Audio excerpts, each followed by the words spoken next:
ఋషికొండలో 500 కోట్లతో జగన్ సొంతంగా ప్యాలెస్ కట్టించుకున్నారు. ఆయన కట్టలేదు, గవర్నమెంట్ అంటుంటారు కదా అని వీళ్ళు చెప్తున్నారు, కాదని టీడీపీ వాళ్ళు అంటున్నారు. మీరేమనుకుంటారు? రేపు వద్దున ఇప్పుడు ఆయన కట్టాడు, ఆయన ఇవాళ పరిపాలనగా వీళ్ళు మెయింటైన్ చేసుకుంటారు.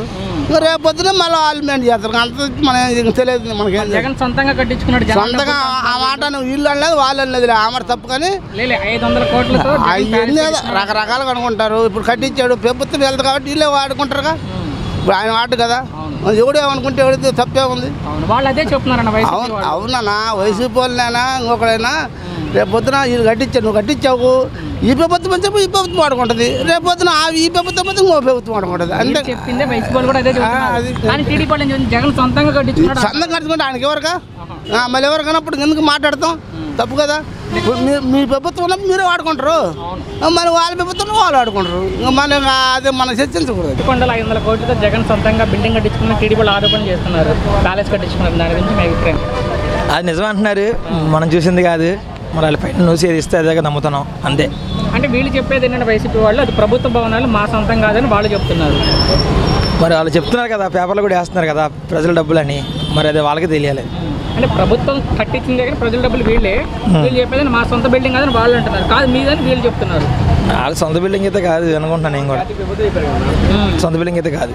మరి సొంతంగా జగన్ కట్టించుకున్నాడు అంటున్నారు కదా టీడీపీ వాళ్ళు. అదే నా న్యూస్లో వేస్తే అదే నమ్ముతున్నారు, ఎందుకంటే ప్రతిపక్షం ఉంది కాబట్టి ఇంకా అదే నమ్ముతారు జనాలు. అది నమ్మడం అన్న పక్కన పెడితే మీ అభిప్రాయం అభిప్రాయం అయితే ఇంకా కట్టించారు అనుకోవడం ఇంకా మనం. అంటే ఎవరు కట్టించిన జగన్ సొంత బిల్డింగ్ ప్రభుత్వ బిల్డింగ్? ప్రభుత్వ బిల్డింగ్ నమ్ముతారు. నిన్నటి చూసినట్లయితే ఋషికొండ ప్యాలెస్ గురించి, ఋషికొండ ప్యాలెస్లో ఆ ప్రభుత్వ సొమ్ముతో 500 కోట్ల రూపాయలతో ఆయన ఏదో రాజభోగం వాడు బాబు ఏదో సంపాదించినట్టుగా తీసుకుని వాడేసుకుని ఏదో విలాసవంతమైన భవనాన్ని కట్టారు. అది ఎవరి సొమ్ముతో ఎవరు కులుకుదామని చెప్పి కట్టారో అర్థం కాని విషయం. అది కాకుండా ఋషికొండ అన్నది విహారయాత్రకి, అది కాకుండా ఆ బీచ్కి ఇబ్బంది లేకుండా ఉండేదానికి కోసం ఉంది అది ఋషికొండ. దాన్ని పగలగొట్టి వీళ్ళు విలాసం వాళ్ళ భార్య ఏదో కోరినట్టుంది అక్కడ బిల్డింగ్ కట్టమని. ఆ బిల్డింగులు ఆయన ఉండడానికి 3 బిల్డింగులు కట్టారు అక్కడ. అది కూడా ప్రీతమైన ఖరీదు. మన దేశంలో వాడే వస్తువులు ఏ వస్తువులు పనికిరావు, జపాన్ నుంచో ఇతర దేశాల నుంచో తీసుకొచ్చి అందుట్లో అన్నీ కూడా బాగా విలాసవంతంగా కట్టించుకున్నాడు. ఆయనే కులుకుదాం అక్కడ కులికేసి ఆ చుట్టుపక్కల వైజాగ్ చుట్టుపక్కల ఉన్న ఆస్తులను ఎత్తేద్దాం అనే ఉద్దేశంతో చేశాడు. మీరు చెప్పినట్లయితే 500 కోట్ల ఖర్చు పెట్టారు, దానికి 500 కోట్ల రూపాయలు ఖర్చు పెట్టారు. టీడీపీ వాళ్ళు ఆరోపిస్తున్నారు. ఆరోపించడం కాదు, గవర్నమెంట్ పరంగా బిల్స్ అన్ని కూడా తీసుకుంది అయ్యే. దానికి వైసీపీ వాళ్ళు ఏం చెప్తున్నారు అంటే అది ప్రభుత్వ స్థలమే, మా సొంతంగా కాదు, ప్రభుత్వం కోసం కట్టించారు. ప్రభుత్వ స్థలం అయితే అంత రిచ్గా కట్టాల్సిన అవసరం లేదు. అన్ని బాత్రూములు కానీ బెడ్రూములు కానీ అంత విలాసవంతంగా అంతంత ఉండాల్సిన అవసరం లేదు. ఇవాళ సామాన్య మానవుడు బతకడానికి సెంటు స్థలం ఇవ్వటాకే నువ్వు చచ్చిపోయి అసలు అది కాకుండా గవర్నమెంట్ అసలు ఇవ్వటానికి కష్టసాధ్యమైన స్థలంలో ఇచ్చి నేను ఇచ్చాను వాళ్ళు ఏదో తెలుగుదేశం అడ్డం పెట్టారు, కోర్టులకు వెళ్ళారు, ఆపారని చెబుతున్నారు. అసలు అది సిఆర్డిఏ స్థలం, అది రాజధాని డెవలప్మెంట్ కోసం ఇచ్చింది, రైతులు ఇచ్చింది. ఈయన కొందో లేదా ఇంకా అంతకుముందు తెలుగుదేశం ప్రభుత్వం కొందో కాదు. అది చంద్రబాబు నాయుడు మాట మీద నమ్మకంతో అక్కడున్న రాజధానిలో ఉన్న రైతులందరూ కూడా స్వచ్ఛందంగా ఇచ్చారు. ల్యాండ్ పూలింగ్ టైప్లో ₹1 డబ్బులు తీసుకోకుండా ఇచ్చారు. 33,000 ఎకరాలు ₹1 డబ్బులు తీసుకోకుండా ఇచ్చారు. అదే చంద్రబాబు నాయుడు కాబట్టి ఇవ్వగలిగారు. అదే ఇచ్చారు రైతులు ఆయన మీద నమ్మి. అదే జగన్మోహన్ రెడ్డి అయితే సెంటు కూడా ఎవరు. అదే ఓకే సార్, దీని గురించి మాట్లాడితే వైసీపీ రివర్స్ అటాక్ చేస్తున్నారు కదా. సో అది ప్రభుత్వం స్థలం కాబట్టి, ప్రభుత్వ భవనాలు కాబట్టి, ప్రభుత్వ భవనాలు అంత 500 కోట్లు ఖర్చు పెట్టి కట్టాల్సినంత అవసరం లేదే. ఓకే, ఇప్పుడు అక్కడ ఏదన్నా హోటల్స్ కట్టారు, లేకపోతే రిసార్ట్స్ లాగా కట్టారు, కడితే సింపుల్గా కట్టు. ఒక అడుగు రాయి వేస్తే ₹2,250 అంట అడుగు రాయి, దాని కాస్టు అంతంత పెట్టి కట్టాల్సినంత అవసరం ఉంది. గవర్నమెంట్ అసలే రాష్ట్రం అప్పుల పాల్లో ఉంది, ఇంకా 500 కోట్ల రూపాయలు దానికోసం కట్టాల్సినంత అవసరం ఉంది. ఆయన భార్య అడిగింది కాబట్టి కట్టాడు. జనాల సొమ్ముతో ఎవడేమైనా పోయినా ఆయనకు అనవసరం. ఇక్కడి నుంచి లండన్ వెళ్తాకి గంటకు 15 లక్షల రూపాయలు, 18 లక్షల రూపాయలు అద్దె ఫ్లైట్లో వెళ్తాడు. అదే మనం ఉన్నప్పుడు కూడా మన సొంత డబ్బులు తెలితే తెలుస్తుంది జనాలు. ఇప్పుడు ప్రజల సొమ్ముతో అయితే ఎన్నైనా రాజభోగాలు అనిపించవచ్చు. ఎక్కడుంది ఉండవల్లిలో సొంత ఇల్లు కట్టుకున్నాడు. అది సొంత ఇల్లు, ప్రభుత్వ ఇల్లు కాదు.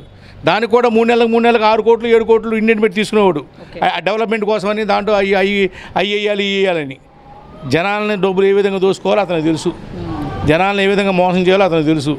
లక్షల కోట్లు. అంతకుముందు 2004 ముందు వాళ్ళ ఆస్తులు ఏమీ లేవు. వాళ్ళ నాన్నగారు ఆ ఇల్లు కూడా తాకట్టు పెట్టి బ్యాంకు లోన్ పెట్టి అప్పు ఇప్పించమని చెప్పేసి చంద్రబాబు గారి దగ్గరికి వాళ్ళ దగ్గర తిరిగాడు. మరి ఆ తర్వాత ఈ వాళ్ళ నాన్న ఏంటి అధికారంలోకి వచ్చిన తర్వాత ముఖ్యమంత్రి అయిన తర్వాత ఇన్ని వేల కోట్లు ఏ విధంగా సంపాదించాడు, ఏ వ్యాపారాలు చేశాడు జనాలందరికీ తెలుసు. అది అందుకే చూపించారు 5 సంవత్సరాల పాటు నేనేదో చేస్తాను, నన్ను ఒకసారి నమ్మండి అని ఓటేసినందుకు ఆయన నిజస్వరూపం చూపించాడు జనాలకి. ఇప్పుడు నేను 2024లో నీకు అంతకుముందు 151 సీట్లు వచ్చినాయి, దాని రెట్టింపు 164 సీట్లతో నేను ఓడగొట్టాను నిన్ను జనమే. రుషికొండ గురించి అది ఏమో ప్రభుత్వంతో ప్రైవేట్ వాళ్ళతో మనకు తెలియదుగా, తెలియకుండా ఏం మాట్లాడదాం. అంటే టీడీపీ వాళ్ళు ప్రస్తుతం ఉన్న అధికారం వాళ్ళు ఏదైతే ఉన్నో వాళ్ళు ఏం చెప్తున్నారంటే జగన్మోహన్ రెడ్డి 500 కోట్ల ప్రజాసొమ్ముతో ప్యాలెస్ కట్టించుకుని వాళ్ళు చెప్తున్నారు. వాళ్ళకి తెలుసుగా, మనకేం తెలుసు. వాళ్ళు ఆరోపిస్తున్నారు. వీళ్ళు ఏం చెప్తున్నారంటే అది ప్రభుత్వ భవనాలని వాళ్ళు అంటున్నారు. ఎవరు అంటున్నారు? వైసీపీ వాళ్ళు. ప్రభుత్వ భవనం ఎందుకాడ? ఏంటికి పోలవరమ, పులిచింతల, వాడన్న టేలుగోడ, ఒక రాజధాని, ఒక హైకోర్టు ఏమీ లేకుండా ఊరికి రుషికొండ మీద ఒక ఇల్లు కట్టించుకుంటే సరిపోద్దా మనం? ప్రభుత్వ సొమ్మే. ఆయన ప్రజావేదిక కట్టాడు, ఈయన కోల కొట్టారు. ఏంటి కొట్టారు? ఇప్పుడు ఆయన సంచుల మీద ఏదో ఆ పిల్లలకు స్కూల్ బ్యాగుల మీద జగన్మోహన్ రెడ్డి గారు 9 కోట్లు 8.5 కోట్లు పెట్టి కట్టించారు. తీసేస్తే మరి 9 కోట్లు లాస్ కదండి. అట్టాగే ఇచ్చేస్తే ప్రజలు కొట్టదు. అది ప్రజల సొమ్ము కదా, వాళ్ళ సొమ్ము కాదు కదా. జగన్మోహన్ రెడ్డి గారి సొమ్ము కాదు, చంద్రబాబు నాయుడు గారు అమ్మ సొమ్ము కాదు, మరి ప్రజల సొమ్ము కదా. ఇట్లా ఒకరికొకరు కోల్ చేసుకుంటే లాస్ పోయేది ప్రజలమే కదా. అవన్నీ వాళ్ళకే తెలుసు. రుషికొండ మీద కట్టిస్తారో ఇక్కడ కట్టించారు. మరి ఇట్లాంటి ఎన్నో ఉన్నాయి. ప్రజలకు ఉపయోగపడే పని ఏముంది? ఒక నీరుడు గుంత ఉందా, ఒక బావి ఉందా, ఒక చెరువు ఉందా, ఒక కుంట ఉందా, ఏముంది? ఒక రోడ్డు ఉందా, ఏముంది? ఏం చేసిన పథకం బాగానే ఉంది. లోకంలో ఇప్పుడు లేని పథకాలు ఇప్పుడే వచ్చినాయా? 200 ఇచ్చినాను, ఆయన 2000 చేసినాను అంటున్నాడు చంద్రబాబు. మీరు 3000 ఇచ్చారు. 100 రూపాయలు 250 రూపాయలు 350 అమ్ముతున్నారు. మరి అన్నీ ఆదాయం పెరిగినాయి. ఒక రోడ్డు, మరి ఒక కుంట, ఒక చెరువు, ఒక నది, ఒక రాజధాని, ఒక ఇల్లు అనేది ఉండాలి కదా. అది వాళ్ళు చూసుకుంటారు. ఇంక మనకేముంది? వాళ్ళకే. కొంతమంది చేయలేదు అన్నారు, కొంతమంది చేసి అన్నారు. ఇది మరి జరిగింది అనేది మీ వాళ్ళు మీరేమనుకుంటారు? మన ఆంధ్రప్రదేశ్ గురించి మాట్లాడితే ఇదే అంటున్నారు అందరూ. ఎక్కడ ఎదిగినా ఇదే మాట. కామ జరిగింది ఇది అది ఇల్లు వస్తాం ఏంటి అని చెప్పి అందరూ ఇదే మాట. అంటే గతంలో లేనట్టు ఈసారి ఎందుకు అలా అనుకుంటారంటే దాని గురించి అదే పవన్ కళ్యాణ్ వచ్చాడు కదా, ఈ పవన్ కళ్యాణ్ వల్ల కొద్దిగా జరిగింది. అదే పవన్ కళ్యాణ్ లేకపోతే జగన్ గారు వచ్చేవాళ్ళు బయటికి. పవన్ కళ్యాణ్ వల్ల ఇది అంతా జరిగింది, జరిగింది. అంటే టీడీపీ ఎవరైతే ఉన్నారో మాజీ మంత్రి అయ్యన్ పాత్రుడు గారు ఆయన ఒక వీడియోలో మాట్లాడుతూ జగన్ ఓడిపోయాడు కానీ చనిపోలేదు అంటున్నారు. దాన్ని ఎలా చూస్తారు ఆ వ్యాఖ్యలు? అంటే మంచి జగన్ చచ్చిపోయాడు అంటున్నారు కానీ జగన్ చచ్చిపోలేదు అంటున్నారుగా. నెక్స్ట్ వీడు మొత్తం వస్తారని ఇప్పుడు నా నమ్మకం. నెక్స్ట్ వీడు కూడా ఈ వ్యాఖ్యలు చనిపోలేదు, బతికున్నాడు, చేస్తాడు, మళ్ళీ నెక్స్ట్ గవర్నమెంట్ వస్తే మళ్ళీ చేస్తాడని చెప్పి అనుకుంటున్నారు.